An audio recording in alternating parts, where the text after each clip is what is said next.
see this period as an opportunity to spring clean your life. So, this will start to come in a little bit further down the track. I don't expect you on day 3 after the breakup to start reinventing yourself. And to be clear, you don't ever have to reinvent yourself.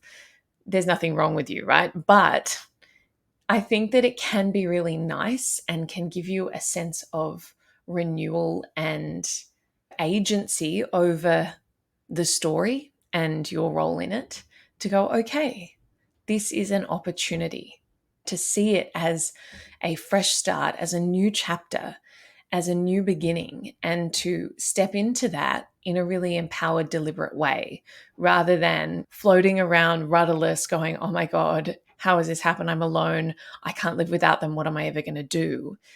Obviously, that's not a very empowered story and doesn't really allow you to get intentional about what you want your life to look like in this next chapter and beyond. So, see it as an opportunity to spring clean your life, to rediscover yourself. Again, particularly if you are someone who tends more towards anxious attachment, or you otherwise know that you tend to really lose yourself in a relationship. So you tend to become subsumed to the relationship container. This is a really great opportunity to carve out, who am I? What do I like? What would my ideal be if I weren't always thinking about someone else and what they like and what they're comfortable with? How do I want my space to look? What do I like to do with my free time? What food do I like to eat? What shows do I like to watch? What do I want to spend my weekends doing? When we're so accustomed to factoring in someone else and potentially, if that's your tendency, to defer to what their preference is, we can lose sight of that. And so, this is actually a really beautiful opportunity for you to make it about you for once. So, relish in that opportunity, relish in the freedom that this period can afford you. So, don't waste that or lose sight of it or be so distracted by the hard parts of the experience that you aren't noticing all of the positives. Okay. The next tip that I want to offer you is become the most fully expressed version of yourself that you can. So, this has been a similar vein to the previous one. Become more of yourself. So, if the previous one was around revamping your surroundings and your routines and all of that to suit you, this one's about becoming more of you.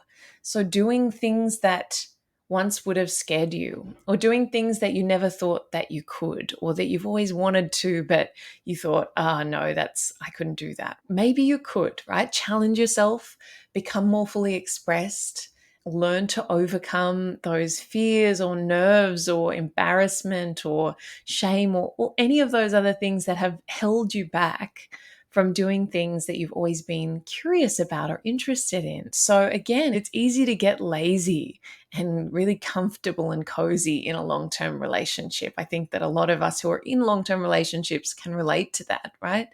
That it's easy to get a bit complacent around the way we spend our time. See this period as an invitation, a permission slip to really broaden your horizons and live a little. Whether that's like taking up a new hobby, going to cooking classes, or challenging yourself physically, starting to work with a personal trainer, or taking up a new sport, or starting running, or something that you've previously thought wasn't like you, or you didn't have time for, or would be too hard. I think all of those things can be really powerful in building up your self worth, your sense of self, and your self confidence as you enter into this next chapter. So reflect on what would be the things. Maybe it's just one or two things at the moment. How could I infuse some newness or stretch my comfort zone a little so that I'm becoming more of who I am, and particularly in ways that I felt I couldn't when I was in a relationship?